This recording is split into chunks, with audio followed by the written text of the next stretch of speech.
أعوذ بالله من الشيطان الرجيم بسم الله الرحمن الرحيم عبس وتولى أن جاءه الأعمى وما يدريك لعله يزكى أو يذكر فتنفعه الذكرى أما من استغنى فأنت له تصدى وما عليك ألا يزكى وأما من جاءك يسعى وهو يخشى فأنت عنه تلهى كلا إنها تذكرة فمن شاء ذكره في صحف مكرمة مرفوعة مطهرة بأيدي سفرة كرام بررة قتل الإنسان ما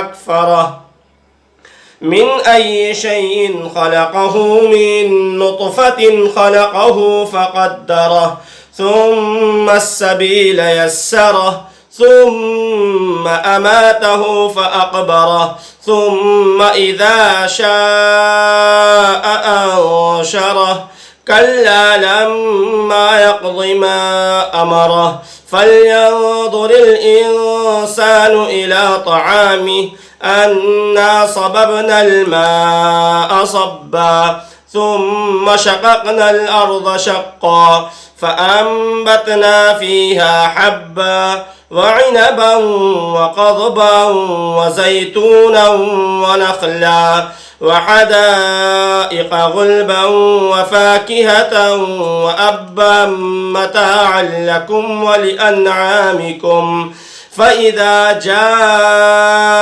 الصاخة يوم يفر المرء من أخيه وأمه وأبيه وصاحبته وبنيه لكل امرئ منهم يومئذ شأن يغنيه وجوه يومئذ مسفرة ضاحكة مستبشرة ووجوه يومئذ عليها غبرة ترهقها قترة أولئك هم الكفرة الفجرة صدق اللہ العظیم۔ یہ سورت سورہ عبس ہے، مکی سورت ہے۔ اللہ تعالیٰ نے اس سورت کے اندر بھی قیامت کا تذکرہ کیا ہے، اسی کے ساتھ ساتھ دعوت کے کچھ اصول بھی دیے ہیں، اور اللہ تعالیٰ نے اپنے کچھ قدرت کا اظہار بھی کیا ہے۔ اس کے شان نزول کو پہلے بنیادی طور پہ سمجھ لیں تاکہ آگے سمجھنا آسان ہو۔ اس کے پس منظر میں ایک واقعہ ہے کہ محمد صلی اللہ علیہ وسلم کفار مکہ کے سرداروں کی جماعت کو دین کی دعوت دے رہے تھے، اور اسی بیچ ایک صحابی حضرت عبداللہ ابن ام مکتوم رضی اللہ تعالیٰ عنہ تشریف لے آئے اور قرآن کے متعلق کچھ ان سے پوچھنا چاہا، بلکہ پوچھنے لگے، سوال کرنے لگے۔ اور یہ جو صحابی تھے، یہ صحابی نابینا تھے، دیکھ نہیں سکتے تھے، اور محمد صلی اللہ علیہ وسلم اس موقع پر غیر ایمان والے کو دعوت دے رہے تھے کہ اگر وہ ایمان لے آئے، سردار ہیں، تو اس سے بہت بڑا نفع ہوگا۔ اور اسی بیچ میں حضرت عبداللہ ابن ام مکتوم رضی اللہ تعالیٰ عنہ بار بار سوال کرنے لگے، قرآن کی کسی آیت کے متعلق وہ پوچھ رہے تھے۔ تو محمد صلی اللہ علیہ وسلم کو یہ بات تھوڑی سی ناگوار گزری کہ عبداللہ تو میرے پاس ہمیشہ اٹھنے بیٹھنے والا ہے، یہ کسی اور موقع پر بھی یہ پوچھ سکتا ہے اور اس کو ہم بتا دیں گے۔ اس طریقے سے اللہ کے حبیب صلی اللہ علیہ وسلم نے تھوڑا سا ناگوار ہوا۔ اسی کے متعلق اللہ تعالیٰ ارشاد فرماتے ہیں، عبس وتولی، کہ اس نے تو شروع ہو کر منہ موڑ لیا کہ ان کے پاس ایک نابینا آئے۔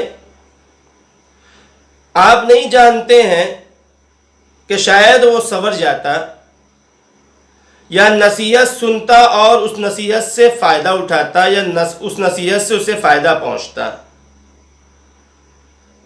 جو بے پرواہی کرتا ہے، آپ اس کی طرف خوب توجہ کر رہے ہیں اور آپ اس کی طرف خوب توجہ کر رہے ہیں۔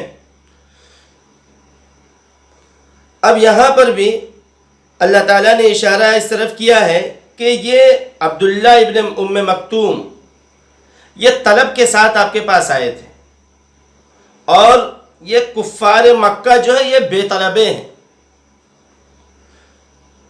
آپ بے طلبے آپ کے سامنے آئے ہیں اور یہ طلب نہیں رکھتے ہیں، تو آپ ان کو دعوت دے رہے ہیں، ان کی ضرورت کو پورا کرنا چاہ رہے ہیں، اور جو طلب کے ساتھ آیا ہے اس کی طرف سے آپ چہرہ تھوڑا سا موڑ لے رہے ہیں۔ اللہ تعالیٰ نے یہاں پہ ایک اصول دیا ہے، وہ اصول یہ ہے کہ اگر ایمان والا ہو اور وہ طلبگار ہو، اور غیر ایمان والا ہو اور اس کے اندر طلب نہ ہو، تو پہلے جو ضرورت پوری کی جائے گی وہ طلبگار ایمان والے کی جائے گی۔ یہاں پر اللہ تعالیٰ ارشاد فرماتے ہیں اپنے حبیب سے کہ جو اما من استغنا، کہ کفار مکہ اس کی طرف توجہ نہیں دیتے، فأنت له تصدى، تو آپ ان کے اوپر پوری توجہ کر رہے ہیں۔ وما عليك الا يزكى، حالانکہ اگر یہ کفار مکہ نہ سنورے تو اس سے آپ کا کوئی نقصان نہیں ہوگا۔ ایسا نہیں ہے کہ آپ پر کوئی جرم قائم کر دی جائے گی کہ یہ لوگ ایمان میں داخل کیوں نہیں ہوئے، نہیں۔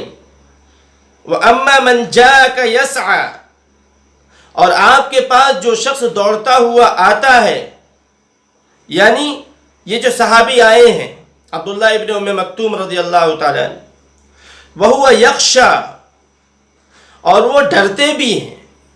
ڈرنے سے مراد اللہ سے محبت رکھتے ہیں اور اللہ کے احکامات کو پورا کرتے ہیں اور اللہ سے ڈرنے والے ہیں۔ وَهُوَ يَخْشَى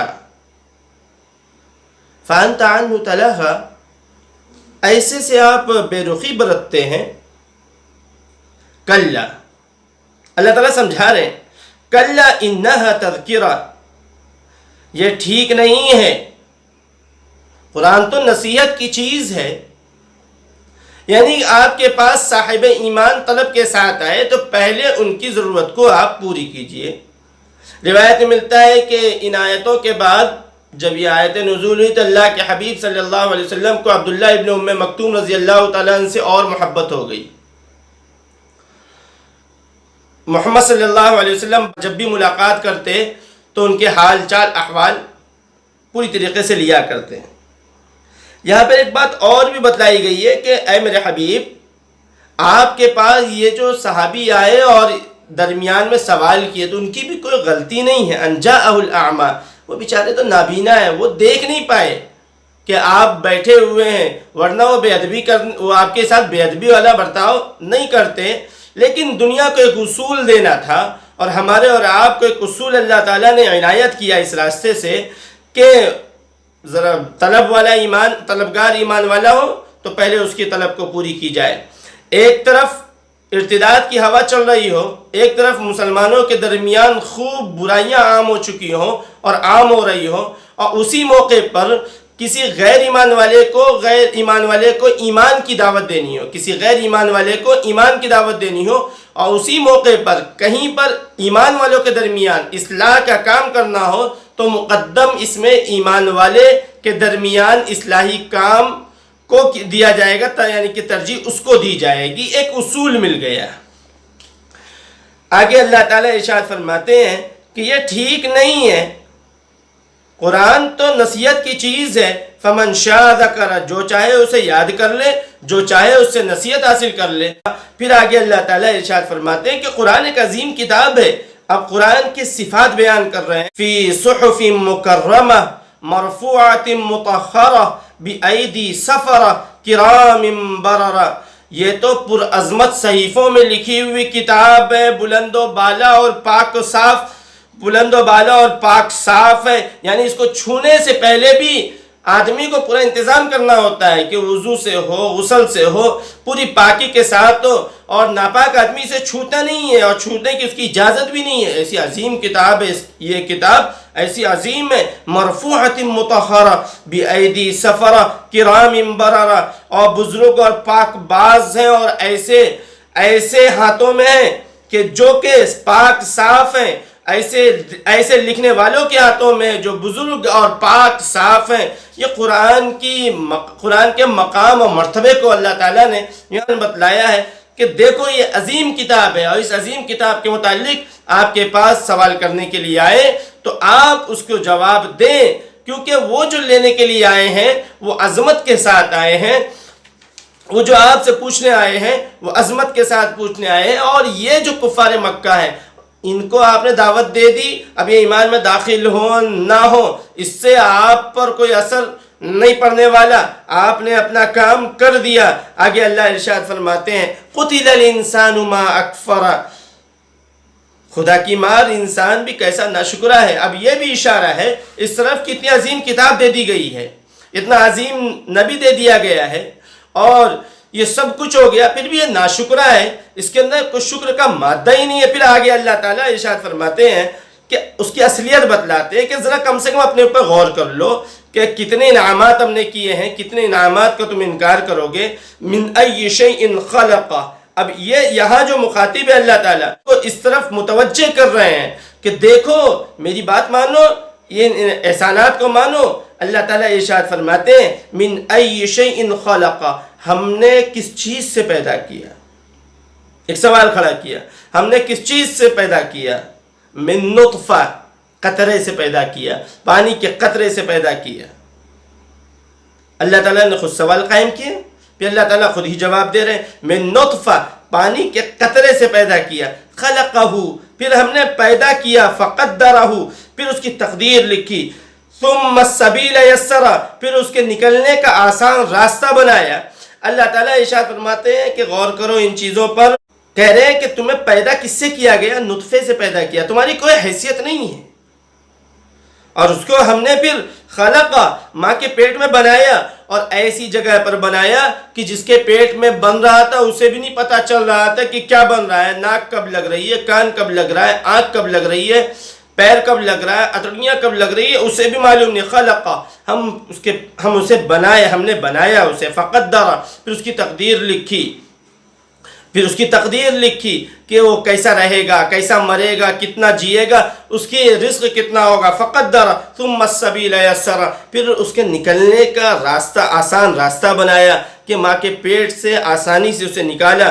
ثم اماتہ فاقبر، پھر اسے موت دی اور پھر قبر میں دفن کیا. ثم اماتہ فاقبر، پھر اسے موت دی اور اس کے بعد پھر دفن کیا. اب اللہ تعالیٰ یہاں پر بھی بیان فرما رہے ہیں کہ دیکھو تمہیں عام جانوروں کی طرح نہیں بلکہ تمہارا نظم بنایا کہ تم مرو گے تو مرنے کے بعد تمہیں قبر میں عزت کے ساتھ، احترام کے ساتھ دفنایا جائے گا. غسل ہوتا ہے، کفن پہنایا جاتا ہے اور لوگ پیچھے چلتے ہیں اور دفن کر کے تمہیں لوٹتے ہیں. تمہاری موت میں بھی، موت کے بعد بھی تمہارے جنازے کے ساتھ بھی جو برتاؤ جو کیا جاتا ہے وہ احترام کا کیا جاتا ہے. جانوروں والا برتاؤ نہیں ہوتا ہے کہ مر جائے، پھٹ جائے، سڑ جائے، اس طریقے کا برتاؤ نہیں ہو رہا ہے بلکہ تمہارے ساتھ ثم اماتہ، تمہیں موت دیتے ہیں. فاقبرہ، اور اس کے بعد دفن کیا جاتا ہے. اور موت تو مومن کے لیے ایک تحفہ ہے، یہ سمجھنا چاہیے. ثم اماتہ، یہ اس موت سے مومن نہیں ڈرتا ہے بلکہ مومن کے لیے موت تو ایک تحفہ ہے،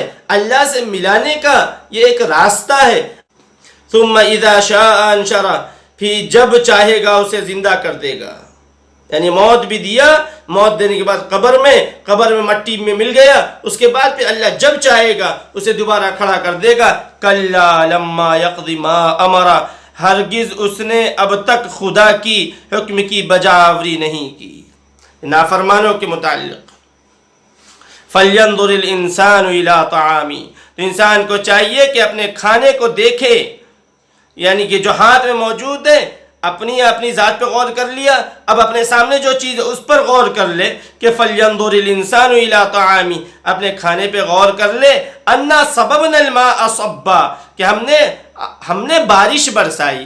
اللہ تعالیٰ کہتے ہیں کہ ہم نے بارش برسائی ہے. ہاتھ میں جو تمہارے پاس اناج آیا ہے، یا جو تم کھا رہے ہو، یا تمہارے دسترخوان پہ جو چیز ہے، وہ اگر پانی نہ برساتے تو یہ غلہ نہ اگتا، تمہارے پیٹ بھرنے کا نظم نہ ہوتا. انا صببنا الماء صبا، کہ ہم نے پانی برسائے، موسلادھار پانی برسائے. ثم شققنا الارض شقا، پھر زمین کو شق کیا، پھاڑا.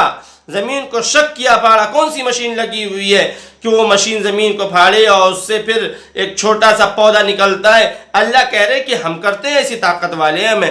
ثم شققنا الارض شقا، کہ ہم نے زمین کو پھاڑا، شق کیا، فانبتنا فیہا حبا، پھر اس میں سے اناج اگائے، فانبتنا فیہا حبا، پھر اس میں سے ہم نے اناج اگائے، وعنبا وقضبا، اور اسی کے ساتھ انگور، ترکاریاں، سبزیاں ہم نے اس سے نکالی، اور زیتون نکالا اور کھجور نکالے، وحدائق غلبا، اور گھنے باغات ہم نے پیدا کیے، وفاکہۃ وابا، اور پھل پیدا کیے، وابا، اور اسی کے ساتھ سبزیاں پیدا کی، چارہ پیدا کیا، گھاس پیدا کیا، متاعا لکم ولانعامکم، یہ سب تمہارے اور تمہارے جانوروں کے استعمال کے لیے ہے کہ یہ سب کچھ ہم نے پیدا کیا۔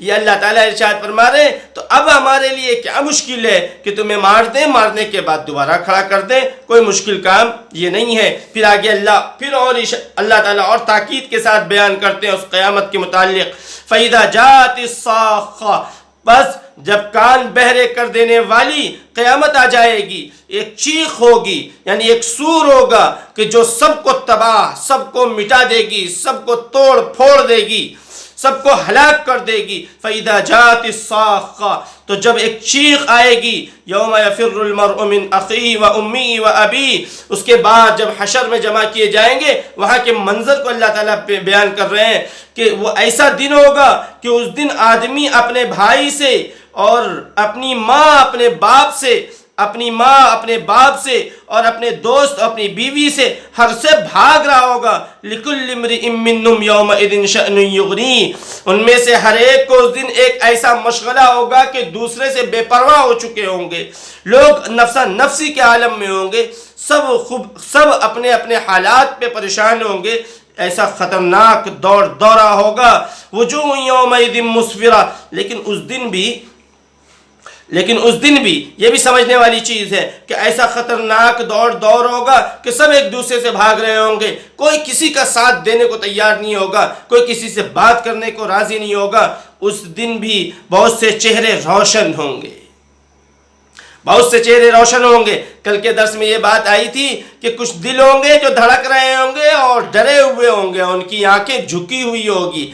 وہ کل ایک تذکرہ آیا تھا نافرمانوں کے متعلق، اللہ تعالیٰ یہاں پر ایک تذکرہ کر رہے ہیں کہ وجوہ یومئذ مسفرہ، اس دن بہت سے چہرے روشن ہوں گے، چمک رہے ہوں گے، ضاحکۃ مستبشرہ، اور حشاش بشاش ہوں گے، ہنستے ہوئے ہوں گے، حشاش بشاش ہوں گے، ہنستے ہوئے ہوں گے۔ وہ کون ہوں گے؟ وہ لوگ وہی ہوں گے جو محمد الرسول اللہ صلی اللہ علیہ وسلم اور محمد صلی اللہ علیہ وسلم کی تعلیمات پر عمل کیے ہوں گے، اللہ کے احکامات کو پورا کیے ہوں گے، اور اپنے دور کے نبی کی بات کو مانے ہوں گے۔ وجوہ